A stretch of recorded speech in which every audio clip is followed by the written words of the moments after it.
Hey, so today I'm gonna go over the French variation. So there's actually gonna be two things we cover as white. One of my favorites, I'll just go over the Tarrasch variation. So I really like, I probably mispronounced that, but um, it's basically with this knight d2 move. So what the knight d2 does is it really prevents kind of this bishop b4 move.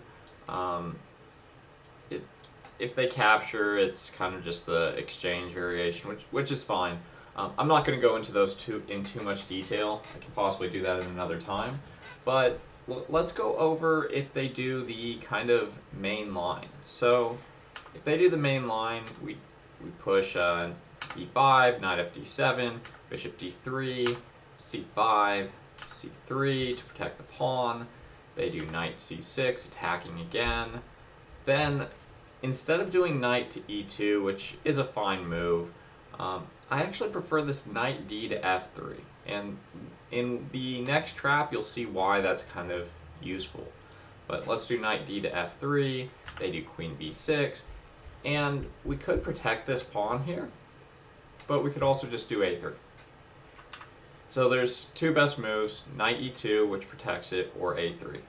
Um, if you see here, the win percent for a3, 64%.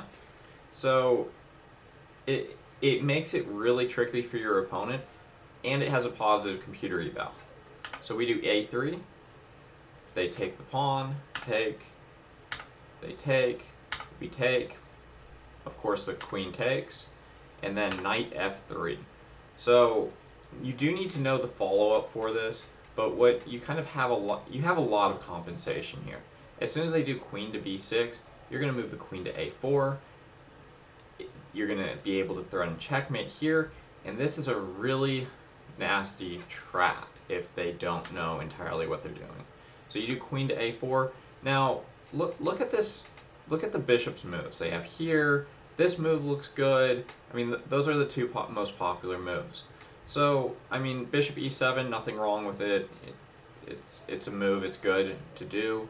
But let's say they do bishop c5.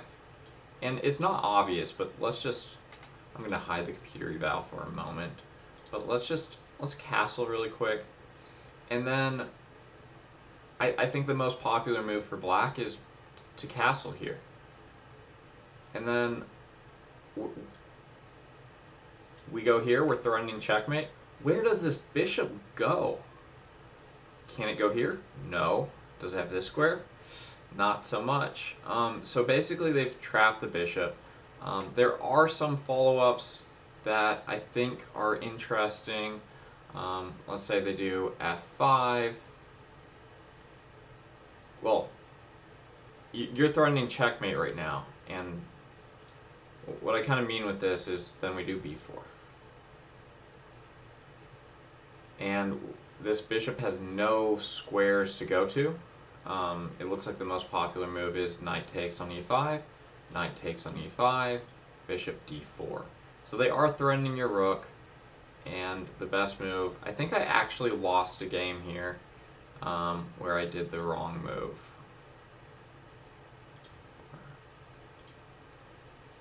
So it does pay to remember some of your moves and stuff. I think it was unrated, fortunately, but do bishop f4, they take,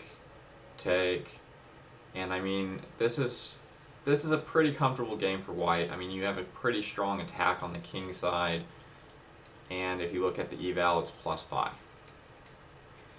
So that's the first trap.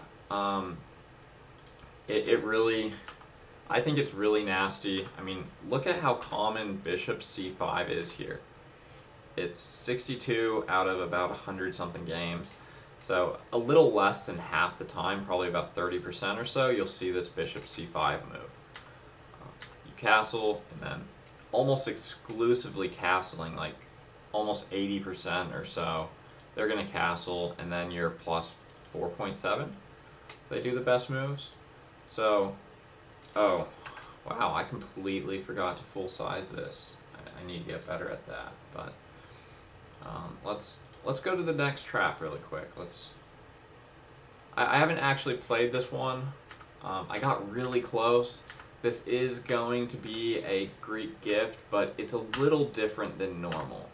So it's actually why we do this knight d to f3 move. We're kind of just here. If you see knight e2 and knight h3, knight e2 is a better move. If you are playing a really good opponent, I'd recommend against this knight h3. But they've just done bishop to e7. They're probably going to castle on their next move. It looks like a good move. So let's do knight h3. So they castle, and then because we have two knights here, this Greek gift is now possible. So takes, and we have, do not do it with this knight because you have to make the queen available. But if they take with the bishop, take with the knight, and it's basically a typical Greek gift. You should know your Greek gift sacrifices. I'd recommend just like studying some of these lines. Try to memorize it because I mean it's not super frequent, but when you do see it, you want to be able to capitalize on it. So if they do queen x takes on g5, that's simple. If they do rook to e8, then takes. They go here, queen h5, they go back to here, then queen h7, here, queen goes here, and then this is mate. So it's good to have the Greek gift memorized, especially for a circumstance like this, because if you actually see in this, someone played knight takes on e6 and lost the game. And they were a 2200 player. So when you see a variation that you can just memorize and know some of the combinations and it's a typical one, it's going to pay you dividends to have it memorized. Because when you do see it in a game, it's good to be able to play it without fear. So, alright. This one I think is pretty cool. Maybe not the coolest of all time, but for the sake of you guys, I'll say that it is. And it's just, I haven't actually played this one before. I think it's a little less common. But it just shows you how someone can mess up in these lines. So there haven't been many games played here, but still, like they do queen to g4, and then they're immediately +5. So this, if they don't do queen to b6, which is the most popular, they do queen to g4, which is the next most popular, and this is immediately losing. So when you're playing this line, you have a kind of 50% chance that they kind of completely botch this line, because you do queen a4, if they bishop c5, they basically lost. So you have a 50% chance they lose there. Then if they do a queen g4 immediately, h3. And, oh no, my pawn. Rook h2. And where's the queen going to go? I haven't actually seen many traps in the French where the queen is taken on this side of the board. I used to have one on this side that did take the queen, but I actually had terrible results with it. Even though I sometimes took the queen, I somehow still lost the game, which was pretty terrible. But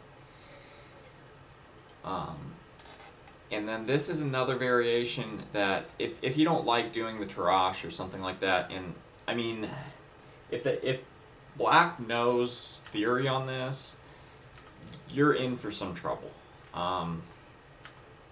It's not terrible, but if they know not to take the pawn, they just develop with knight to e7. I'm guessing that's going to be the most popular Masters game, knight to e7 by far. It's equal. I don't think that's a great game for you. On lead chess, people are more likely to take the pawn. That's actually a mistake. You get ample compensation if you're able to put the knight there. It says the best move is bishop f8.